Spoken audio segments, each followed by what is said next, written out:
After 3 episodes examining sitcoms based in the US, we return home to take a look at the UK cult classic Spaced. We're joined by Chris, the host of Easy Riders Raging podcast, to provide our very own homage-o-meter.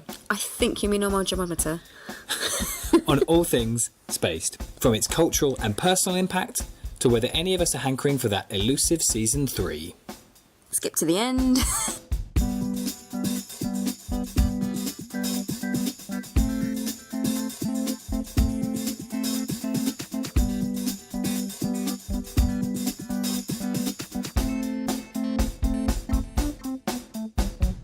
Judgecast. Hello and welcome to a brand new episode of Judgecast with myself, Joe Bowden, and this guy, Jay Taylor. We have a rather special episode this week as we are joined by Chris from Easy Riders Raging podcast. Hi, Chris. Hello, how are you doing? Very good. How about yourself? I'm very well, thank you. So, who are you and what is Easy Riders Raging podcast? So my name is Chris and I host a podcast called Easy Riders Raging podcast, which is a podcast about the films of the 1970s. So each episode we just talk about a different film from the 70s, things we like, things we don't like about the film, and then we do a series of features at the end on each one, like Who Am I?, where we work out who we would be if we were in that film. Awesome. And you've previously done the films of the 60s as well? Yeah, we did 50 episodes on the 60s, and then we moved on to now talking about the 70s. Yeah, and before that it was the Spielberg pod as well, wasn't it? Yeah, the Spielberg pod is technically still going. I just don't often have that many films to talk about because we talked about all the films that he directed. He just needs to work a bit quicker, doesn't he, really, so that you guys can, keep going. He's slacking in his old age. Loser. Chris is joining us today for the State of the Sitcom Judgecast specials. Now, Chris, we opened up the entire history of sitcoms to you. The whole gamut. What did you choose to talk about? Well, there was a short list. I didn't get to pull out any really obscure comedies like May to December or Brushstrokes. Or, Desmond's. There was a short list, but of that short list, the show I gravitated to was Spaced. And why did you choose Spaced? That's a good question. That's a really genuine question. Spaced was a show that I watched when it was new on Channel 4, and it was a show that really captured my attention. It really felt like it was made for me and my best friend. It felt very new, very fresh, and it had a lasting impression on me. About 10 years after the show ended, I made a pilgrimage to the house where the show was set, and obviously loved all their film work since, but it was a show that really had an impact on me as a viewer. Because obviously, like yourself, I grew up on a lot of American shows, I grew up on a lot of British sitcoms, but it was kind of like a meeting in the middle of that. And then there wasn't really another British sitcom like Spaced. I think you've hit on something really important there. Of it's a British show, and there's so much Britishness at its heart, but the love of American cinema and culture is it's on screen the entire time. Yeah, I think that to introduce it for anybody who hasn't seen it or doesn't know it that well, it's also the kind of the beginning of Simon Pegg's career. Like, obviously he had a big train and a couple of small things before, but this is his first thing that he'd scripted as well, I believe. And him and Jessica Stevens, now Hynes, have had amazing careers all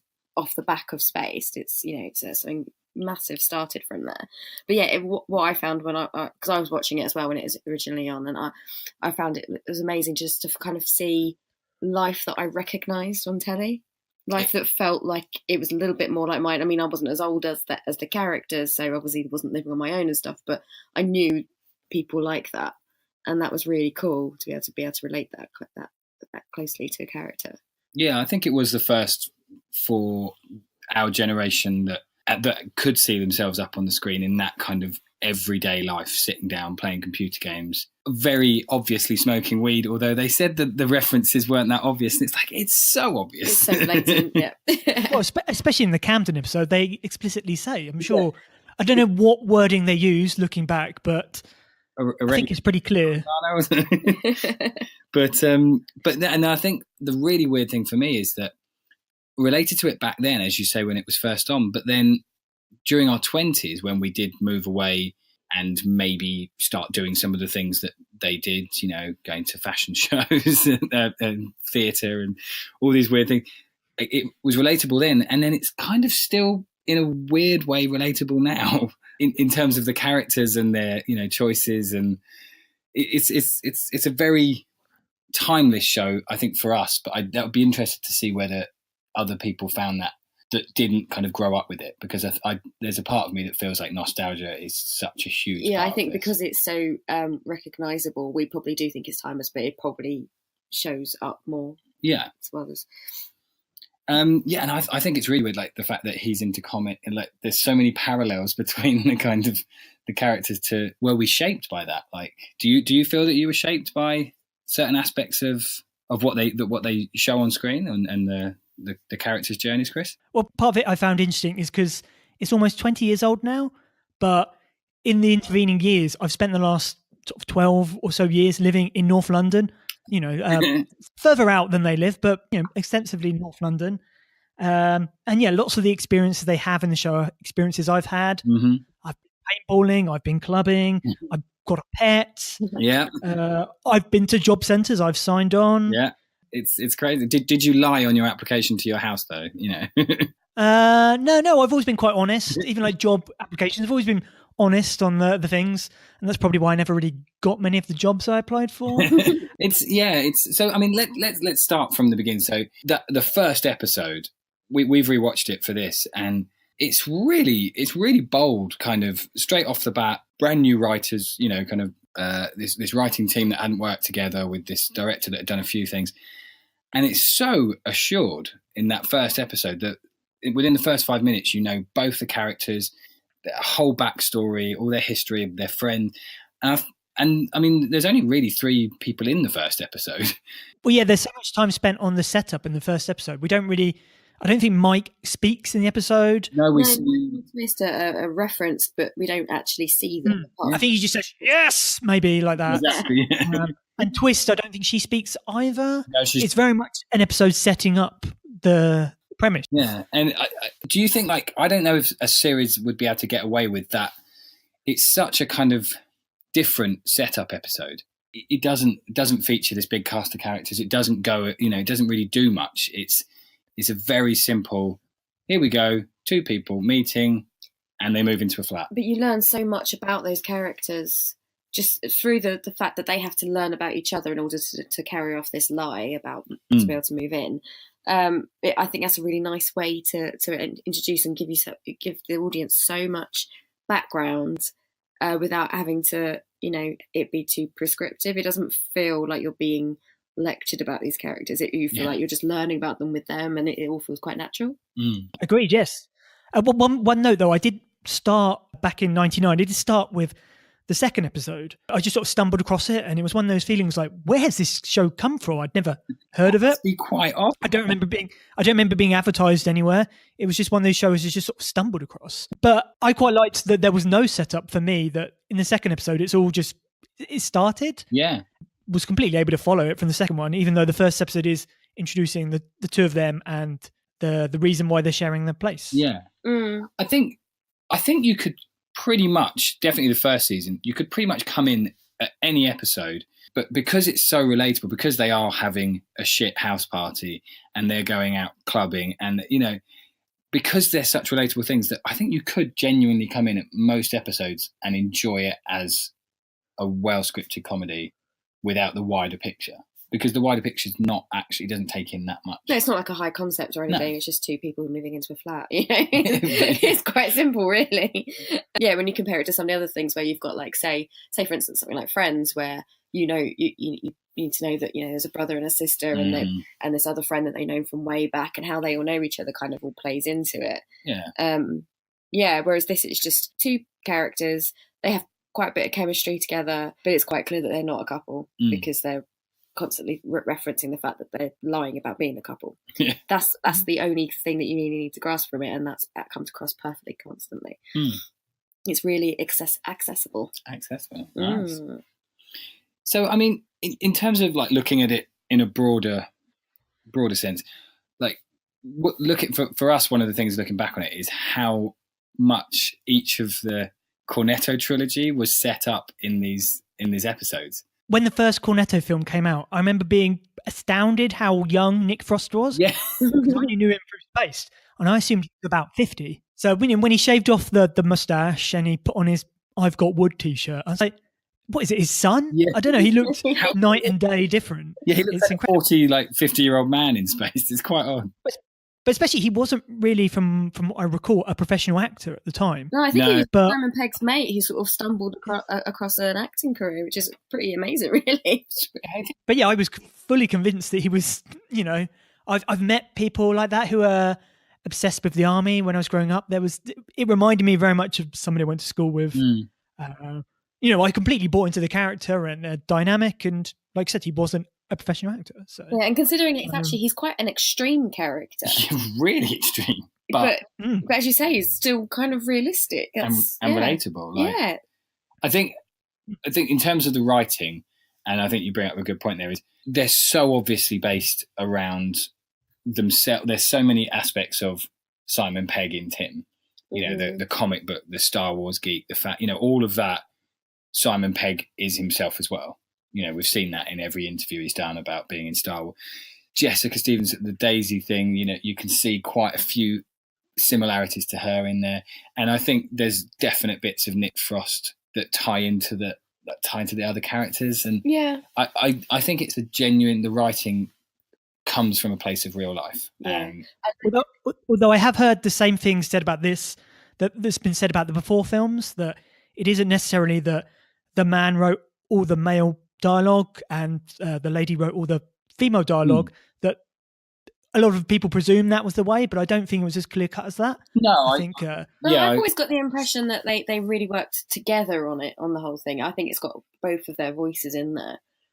Yeah, but I'm just saying, in terms of characterization, it seems to be that they've really grabbed from real life, more so than other sitcoms that I've watched. What yeah, exactly. Yeah. But they don't feel as caricatured. Like, there's certain aspects of Friends which feel very caricatured. Frasier. Well, I mean, all sitcoms are very caricatured. It's probably less caricatured than most sitcoms that I at least grew up with, where the characters were all super broad. Like, all of them were super broad.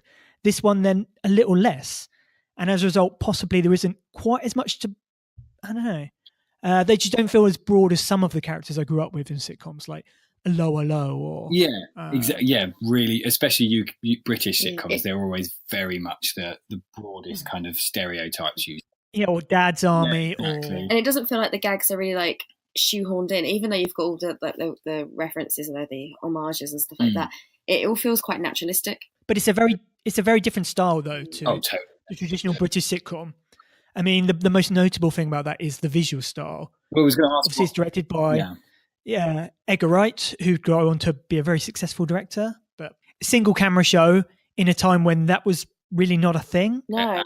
I think maybe there was Malcolm in the Middle. That's probably the only one I remember from this time. But I think so. Everything was very much multicam at that point, wasn't it? But it's a single camera with such a visual flair, like from the get-go, all the editing, the kind of cuts, the homages to the Hollywood cinema of, the stuff that we know from the big screen being done beautifully on the small screen. Like, I've never seen that at all. No, it felt so kind of edgy at the time. Yeah, it's like, oh, this is a young show for young people. I think it still does. I think certain bits where you're watching it and you do still get carried away because it's real cinematic shots on a tiny budget, shot in these tiny little streets in North London. It's crazy. And we were going to ask that, like, what sets Spaced apart for you, Chris? And you kind of said it there with the visual flair and the more relatable characters, but also in the sense of humor. It's got a different sort of style of jokes and sitcoms. It's a lot more.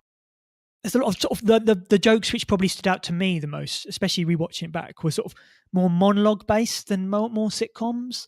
They're like very written sort of runners. Like one of the jokes about Tim's fear of bamboo. It's like it's a couple of lines. It's very scripted. It's very. But it's not a traditional sitcom style of joke.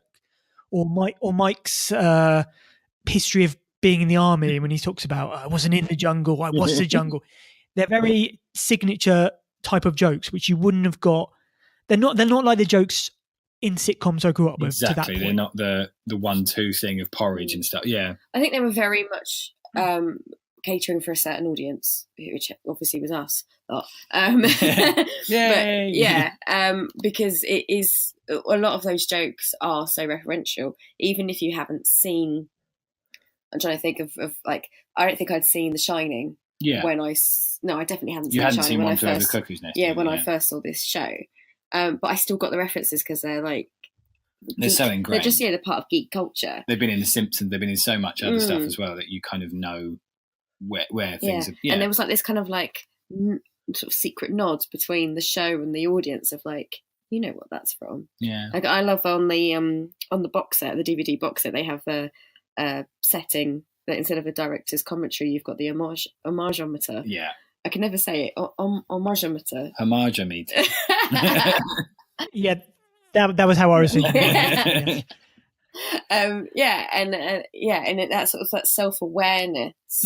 And as you say, like completely different style of humour to what we've been used to. Well, I think nowadays so much is pandered to the sci-fi, the geek, the nerd, the comic book people, but back then stuff wasn't, and so it was. It was still niche. Yeah, it was quite fresh to actually watch a show where you went, oh my God, they're genuinely talking in depth about a run of comic book series, and they're going into the in-depth bit of this sci-fi, and you just go, wow, that was not done at this time. Like, geeks were uncool. Like Ross on Friends was a geek because he was into knowledge. The only thing that did that kind of humour back then would have been Kevin Smith films. Yes, absolutely. That's a really this is very much like, what if Kevin Smith made a sitcom but set it in North London and had some visual chops? Yeah, actually, I had not really thought that. Good point. Yeah, they are very related. Because we were going to ask about, would Spaced translate to a US audience? And I think actually in terms of that, when you hit on the Kevin Smith thing, absolutely it would. I mean, by both those things, I'd say Space would probably translate about as well as it did to British audiences. Yeah. As in, most people wouldn't want it, most people wouldn't watch it, most people wouldn't get it, but those who did would love it. But that's going to be a small audience, much as it would be if it played stateside. Oh, it's the Velvet Underground of sitcoms. I love it even more suddenly. Does that mean that everyone that owns a box set of Spaced is going to end up writing being in a sitcom? Yes. Yes. It Good. absolutely does. We're happy with that. But the Velvet Underground comparison is really good because it did feel to me like it was like a band I discovered that nobody else was watching, that nobody else knew about. It was kind of like my thing. It felt underground. It felt exclusive. It felt mine. Yeah, and if you met somebody else who was also watching it, it was like, oh, we're friends now. We're like, do you know what? And I spent a lot of time at uni sort of introducing the show to people, sort of, oh, you'll love this. And, sort of, no, giving up, it felt like that. It was kind of, yeah. Totally. Absolutely. And I think what's really odd is when you actually watch it and you don't realise how many one-liners and how many reference. So when you do meet someone and you ask, like, skip to the end, and you've got all the kind, like there's so many. The amount of times I say, they say that friends are the new family, and if exactly. That's true, you're the best auntie I've ever had. Exactly. I use that line all the time. But it has got so many. It's got so many. Because you think of Friends and stuff like that as having the catchphrases that were out there. But I remember this far more of when you met someone, you could sit there for ages, and it's kind of, and they delivered that in their films as well. That kind of snappy dialogue that, if you know it, it rolls off the tongue. It becomes part of your vernacular sort of thing. And by saying you're a fan of space, you're basically saying I'm a fan of sci-fi films and all this. There's like a whole culture that you're kind of saying, oh, me too. And that's a different kind of me too. And it was kind of like a little way of bonding with people. Yeah, I like it. The show just has a love of all pop culture of all shapes and size. Music, TV, film. God, like all the kind of Mr. Scruff, the Ninja Tune, Mint Royale. I did like a deep dive into that whole trip hoppy beat stuff, and this show genuinely opened my eyes to an awful lot of that. Lemon Jelly, it was great. It was one of those things. It's like finding a holy grail where it's the Velvet Underground reference again of when you find that, and then you find out that Lou Reed did this, and then Bowie, and there's all these kind of offshoots to it, and the way that they used music in the show is quite different to how other shows do it. Like, you know, like you'll get like a little snippet or sort of a diegetic kind of thing of like the background for a party or something like that. Whereas this was very much, we are setting the tone of a scene, like that final ever scene.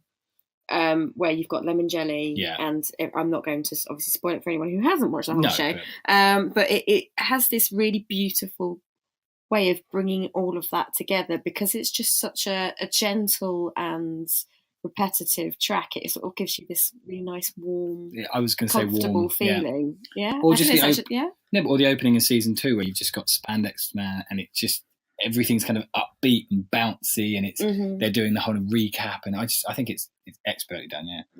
I would say on series 2 though, I don't think series 2 is a patch on series 1, and I've always felt that. Actually, I don't know.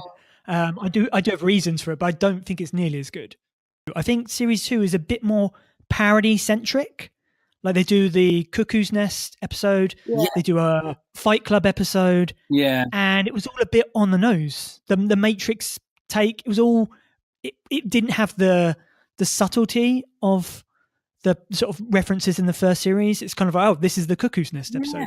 Where in series 1, there's not an episode where you can say this is X film. No. None of the episodes in season 1 work like that. They're very subtle. They're just got a shining reference that isn't a reference. It's just there, and if you want to have it, it's fine. It's not going to ruin the rest of the episode. Whereas I always found the one for Over the Cuckoo's Nest, it's the whole episode. And it's not that funny, if I'm honest. It goes on for so long that if you don't get it and you get to the payoff and you kind of go, oh, yeah, so... That was obvious. Oh, okay. We've been going there for ages. Whereas, the more subtle... Totally. And the moments, season 2, like, there are absolutely incredible moments. But, I would say that overall, season 1 is a far stronger and far better written example of what I think they were trying to achieve. I think it worked out in my head watching it back, because like yourself, so I watched through the show again recently, is they kind of keep Tim and Daisy separate for most of the series. Yeah, he goes off, doesn't he? Whereas, and the notable exception of that in the second series is the Camden episode, where they get to spend the whole episode together again. Yeah. And also, like you said, towards the end, they get to have a bit more interplay for reasons that may be apparent if you watched it. But like I said, I think that was a distinct difference between the first series, where they're together they spend a lot more time together on screen. They do, and they have more. It's those kind of shared experiences. I really feel that you get that kind of thing, which again is very relatable to when you are making new friends at university and in your early 20s. It's so much more relatable, whereas the high concept, it does totally take it out of it. There are funny moments in like the Robot Wars one. Oh, there were funny moments throughout the second series. And the thing that probably got me the most, actually, there's a lot of heart in the second series that I hadn't really remembered or hadn't connected to as much when I was younger. So that stuff probably did have more resonance on this watch, especially the very end of the show. Definitely touched me. But for the first series has always been, for my money, far better. I think also the thing that hit me in the first season is it is a show written by a man and a woman, so you got the two of them as writers. And what I really like about it, and we were talking about it earlier about the broader characters, so if you do watch something like Dad's Army or Only Fools and Horses, the men are men and the women are women, and there's not much kind of interaction. They're very broadly painted, and they do that occasionally, but then they'll totally subvert it. They don't really fall into stereotypes. Exactly. I remember like literally putting like Daisy's character on a pedestal. I wanted to be her, and now being in my 30s, looking back, I'm like, I don't think that's necessarily a good thing. But that's she's not really aspirational. No, but she was the first time I'd seen a woman on screen that wasn't women on screen. You know what I mean? She was into different things and just living her life like a person that I felt like I could do maybe one day. And I found, for some reason, I found aspiration in that. And now I look at it, I'm like, nah. No, I think, but again, I think that's so much more solidified and stronger in the first season than in the second season. I do think they lose some of that in the second season. They do, because they go off again on their own. It loses that kind of the stereotypes become more defined. I think with the Robot Wars one is very much the boys want to do this, and it just loses that edge. I think the actors are also look significantly older in the second series. Like in Daisy's birthday, they go, "Oh, you've just turned 26," and I was watching. Really, you've just turned 26? So it felt like people in their 30s playing characters in their early to mid 20s. Yeah. It was being pushed a little. And so come back to the idea of a third series. If you don't change the conceit or grow up with them, then it's kind of, they would be, you'd have to take the Arrested Development idea of more of a pinch of salt. Yeah. It was very much about being a certain age and having a certain mindset. And it's not really designed to have a long life as a show. Exactly. No, And I think they ended it really beautifully. As much as it kind of leaves you wanting more, that's probably... Oh, and especially for years, I, desperately wanted more. Yeah. But I think now also, because Simon Pegg is so closely aligned to Tim's character, I feel like... In aspects, like... Yeah. And we know who Simon Pegg is now. He's this fucking Hollywood superstar. He's huge. Yeah. I don't think I'd be able to relate that to Tim, No. and I think it would actually colour my judgment of that character. But also, I mean, maybe picking it up with the same actors and everything isn't the right way, but maybe a reboot, like looking at, because life has changed so much since 1999, 2000. Like, she's a journalist and she's writing on a fucking typewriter.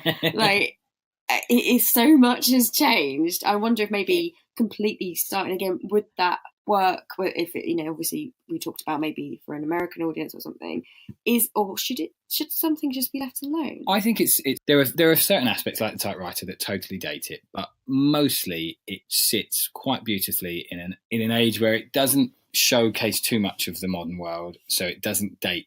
Whereas if they had big cell phones and flip phone, I get that. Yeah, they're not spending too much time on that. It's very character focused, but I don't think it needs any kind of reboot or anything, because it's a bit like 40 Towers and stuff, where it just sits expertly done for the most part. It wouldn't work. So you can have a sitcom that takes inspiration and uses more Hollywood style cinematic techniques.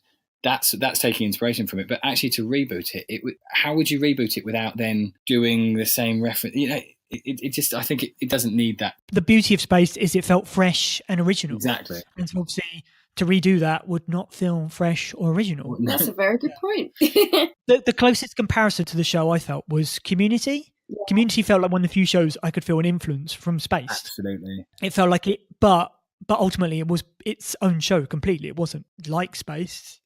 A very different show. Yeah, the way that they do like the paintball and stuff like that, like you can see the influence definitely. But I think also if you are clamouring so after season 2 you are wanting more, the Cornetto trilogy really does do a good job in taking the ideas, and so you've got Shaun of the Dead is so obviously inspired by the art episode with Tim playing Resident Evil. There are so many touch points to that.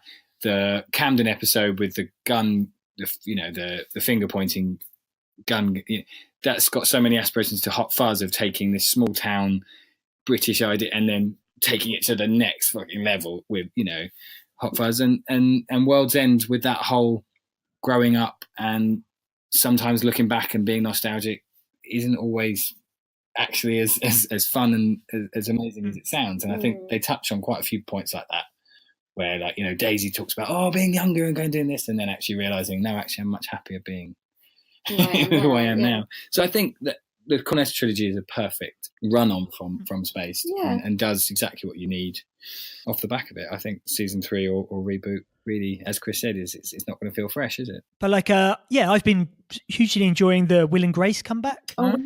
Somehow that conceit still works for me.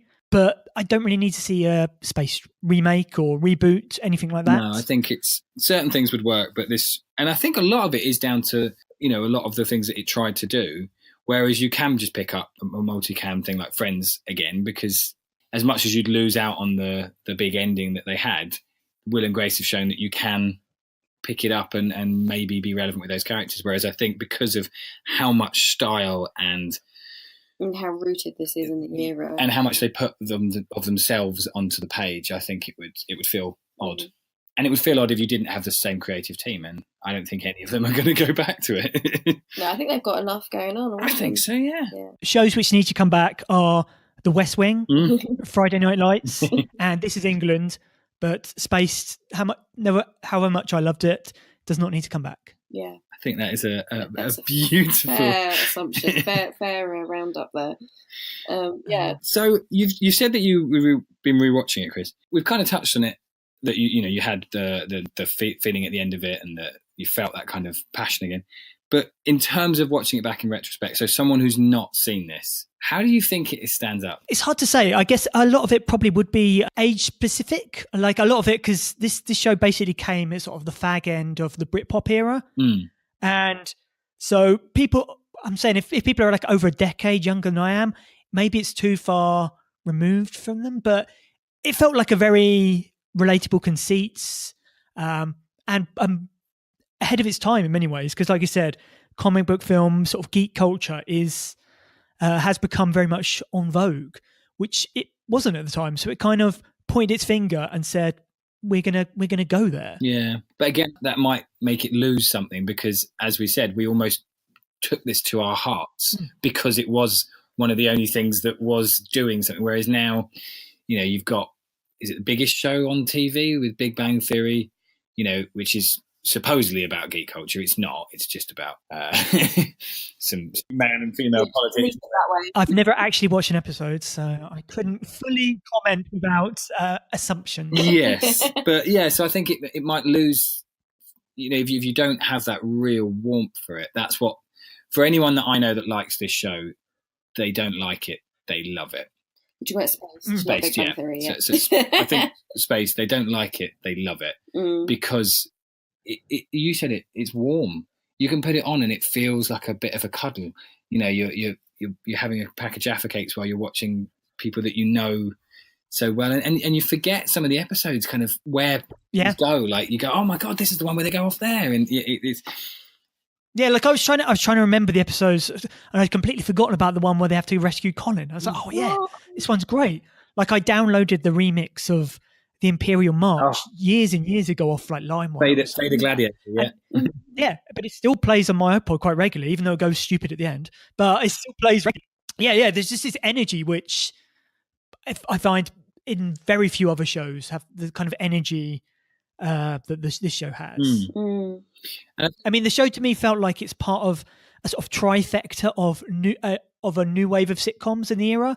So I put this with The Office, obviously, which again was not multicam and was definitely trying to carve out its own sense of humor, its own style, and also which never gets mentioned anymore, The Royal Family. Again, these are all very much back end of the 90s, very start of the noughties, and they were all sort of sitcoms that were sort of experimenting with the medium of sitcom. And after that, things sort of leveled out a bit. So even shows I really like The Inbetweeners, or I don't know, Father Ted. When was that? But there were still lots of good British sitcoms after that, but they became a bit safer.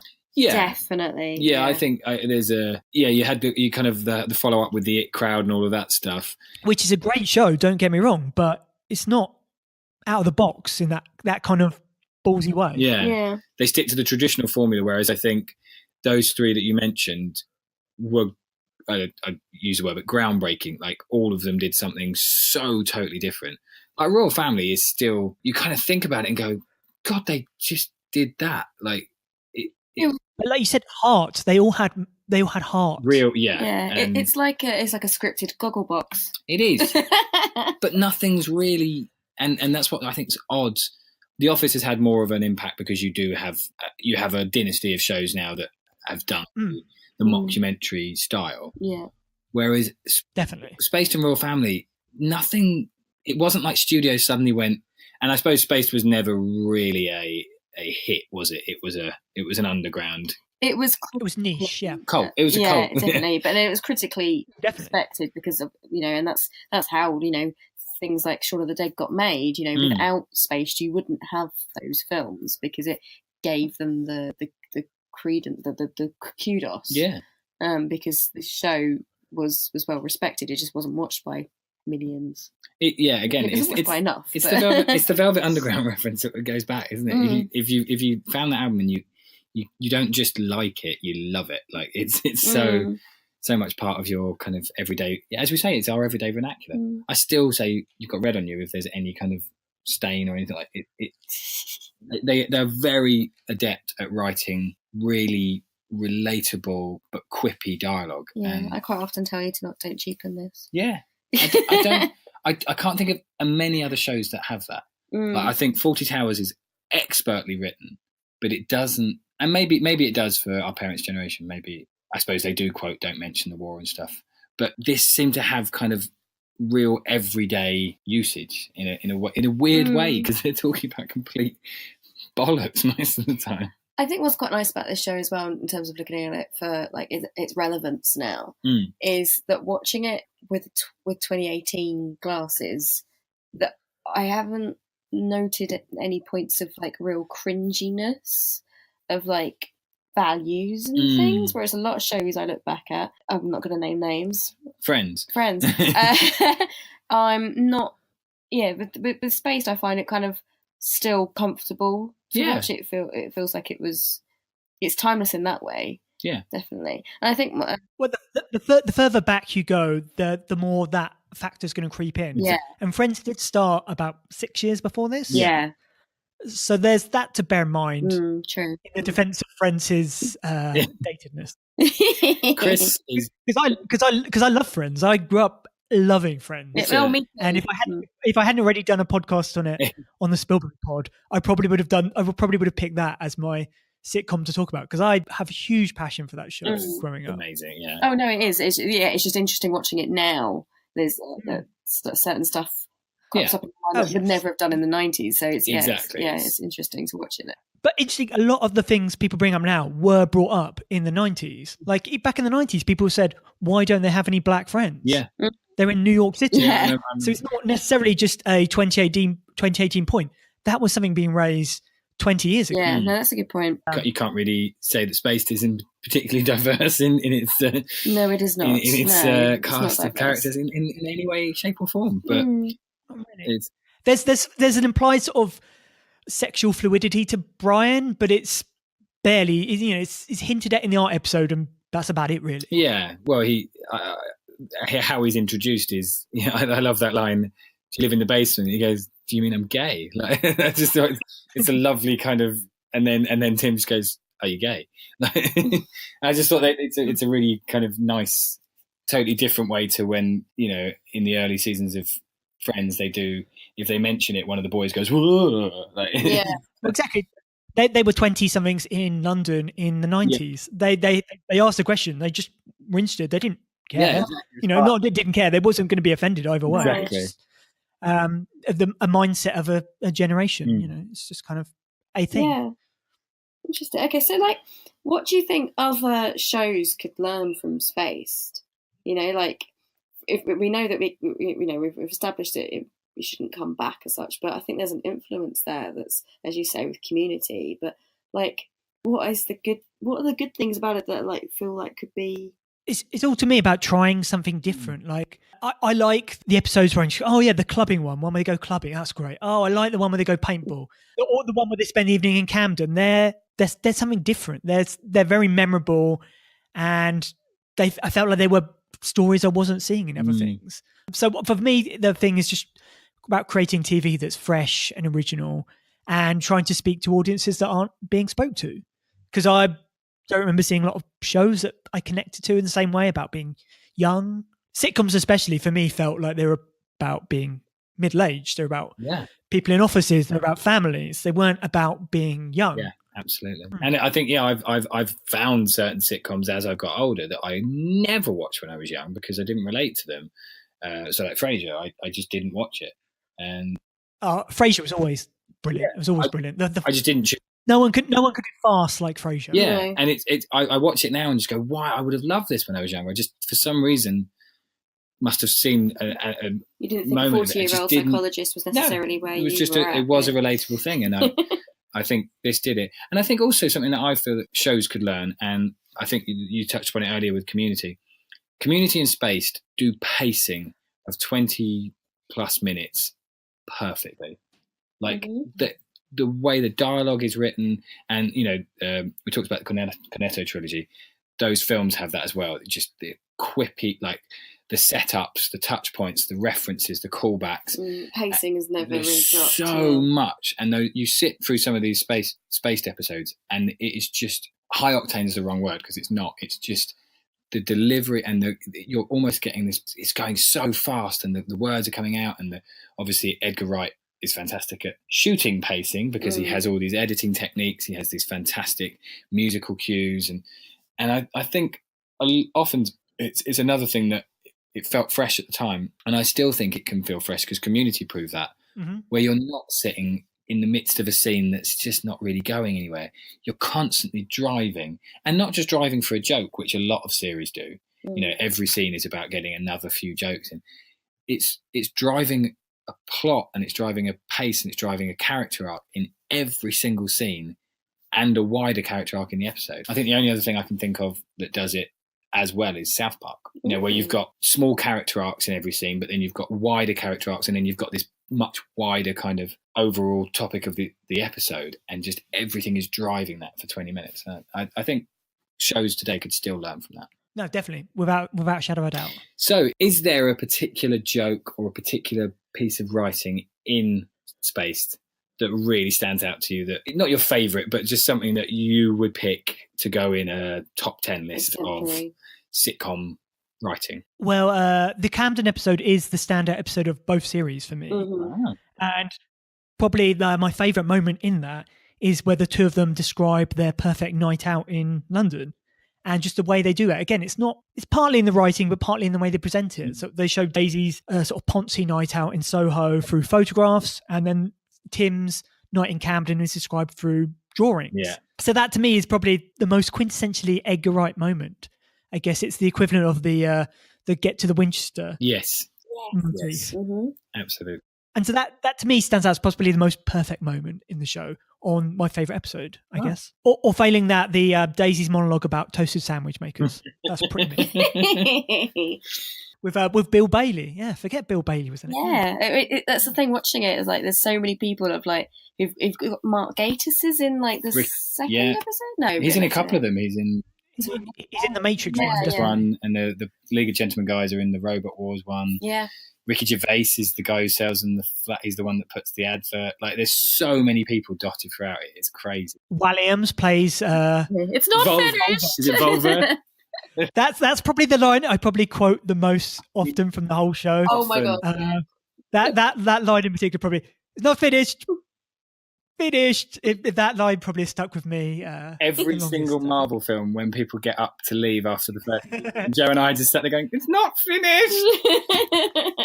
And then after, it's finished. This year, definitely. And because that one has Dennis Pennis in as well. Oh yeah.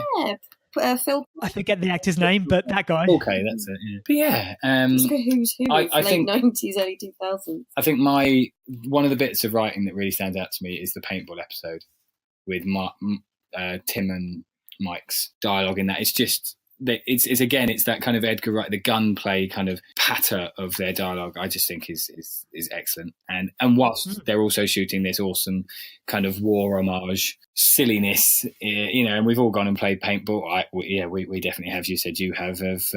You do kind of get swept up in this weird, and there are some people there that are taking it far too seriously. And I just think that whole sequence is excellent. The thing they miss that anytime you go to play paintball, someone will bring up Biker Grove, and I think it's PJ or maybe Duncan getting shot and getting blinded. Yeah. Someone always brings it up. Someone always does. Exactly what you want to hear just before you go out there. Remember that time that guy got blinded? Yeah. It's like every PE lesson where we're doing javelin, someone would bring up the 999 episode where somebody got hit by a javelin. Someone would always bring it up. Always bring it up. I mean, it still shocks me that someone was hit in the neck by a javelin and they survived. It was shocking TV, and it was just a reconstruction. It was still shocking. We all remember it. But that was Friday night TV, right? Wasn't that on Fridays at like 9 o'clock?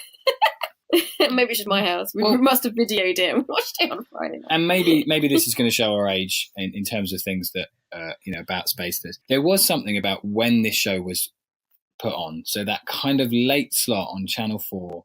Mm-hmm. You had the Friday night show. You had Ali, and this because was around there, wasn't it? It was that late night. I think it was like 9 or 10 o'clock. Was it? I thought it was 11. But yeah. And there was the way I remember it is because you always had Friends as the leading show. Yeah. And Frasier would be the bookend. and they would try out some other shows in between. Exactly. And Spaced was definitely one of them. The Office. I think no, that was on BBC. That was 62. BBC. Yeah. Will and Grace was probably debuted in the same slot. Just Shoot Me or something. God. But yeah, I think it's and obviously we've got YouTube, we've got streaming, so there's so many more platforms now.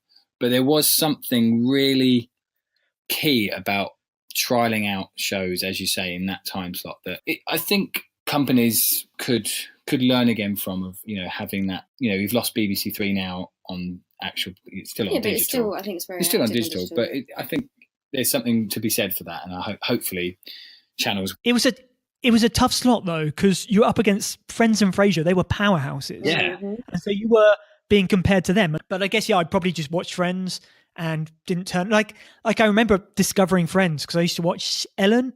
And I remember because I was probably quite young at the time, and I discovered Friends as the show that came on after that because I couldn't be bothered to turn off my TV one day. I think Sybil was on after that as well. Oh yeah, she was definitely same block. Yeah.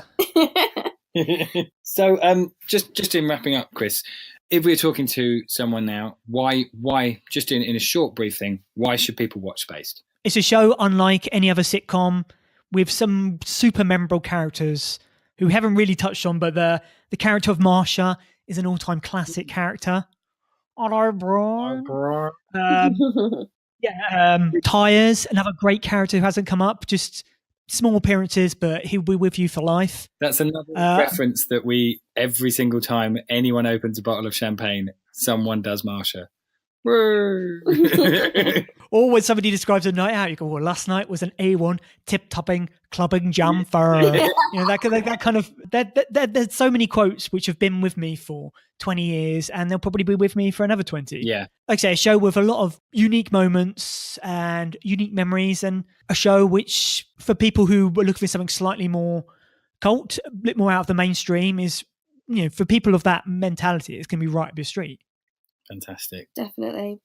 Okay, well, I think that wraps up Spaced pretty nicely, actually. Nice note to end on. Thank you so much for joining us. Thank you for having me. Before we go, where can people find you, and what have you got coming up on Easy Riders Raging? So I'm on Twitter at ERR Podcasts, and my podcast is called Easy Riders Raging Podcast. If you look on iTunes or Spotify or that kind of thing, just put in the name of the show and you will find a bevy of film-based podcasts. Coming up, we've got an episode on All the President's Men that I'm in the middle of editing right now.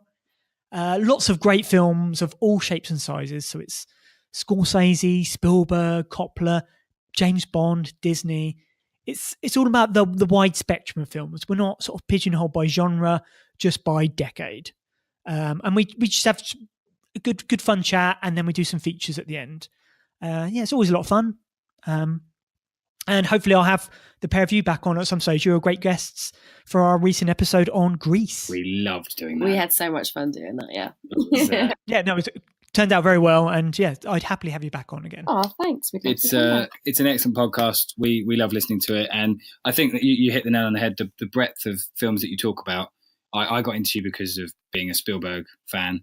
So I loved that whole period. But you've touched on films that I've not watched in the 60s and 70s, and it's really nice because the ones that I've watched, I find out more about them and want to rewatch, and the ones we haven't watched, we end up we've watched so many more films from the 60s thanks of your discussions. So we've learned a lot. Well, like I say, I like discovering films which I meant to have seen because the show is, to me, is kind of a mix of rewatching classics and watching films which I was meant to watch, or some which I've never even heard of that somebody might recommend.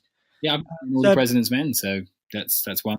Yeah, I'd never seen that until watching for the film. So that's coming up, and there's a Dynamite episode coming up where me and my friend Becky got pissed on Sherry and talked about Taxi Driver. Oh, brilliant. So stick around for that. I mean, that's just dynamite audio. Paint the walls red, It's a big recommend from us, your podcast. So, get listening to that. Yeah. And I'm looking forward to hearing more of your sitcom episodes. Like, I'm a big sitcom fan since as long as I can remember. So lots to enjoy there. Hopefully we can do it justice. It's a big undertaking. We can kind of keep forgetting. And then every time we talk with someone, we're like, oh God, we brought up that. we haven't talked about that one yet. Yeah, there's lots coming up. Yeah. It's just really kind of working out where we come. We're currently knee deep in Friends at the moment, which 5 is seasons in. which is Could you be any deeper? Oh, nice. It's definitely there, and it's so interesting rewatching it and finding episodes that we hadn't seen before, which is weird. Speak for yourself. There was one we hadn't seen. The Elle Macpherson era is definitely a patch where I had dropped off the radar. Yeah. Sure. I remember not being around for the Alicia Silverstone, Bruce Willis period, but Alicia Silverstone was in it. Isn't it Amanda Seyfried? someone. I didn't know either of those actresses were in it. Alicia Silverstone did it a few days ago. No. No. Absolutely not. Okay. Never ever. Okay, I thought that was somebody. Someone was there. I have to go back and see who that. But yeah, we'll be covering other massive shows, all of the big ones. The 90s was a period of F, so you had Friends, Frasier, Fresh Prince, so they're definitely going to be on the list. So yeah, lots to come. Yeah. Yep. Thank you very much for joining us today. Skip to the Yeah. Skip to the end, Jay. but yeah, so stay at the sitcom. Stay tuned. And thanks ever so much for joining us, Chris. Thank you for having me. It's not finished. Wrap it, wrap it, wrap it, wrap it, wrap it, wrap it, wrap it, wrap it, wrap it. It's finished.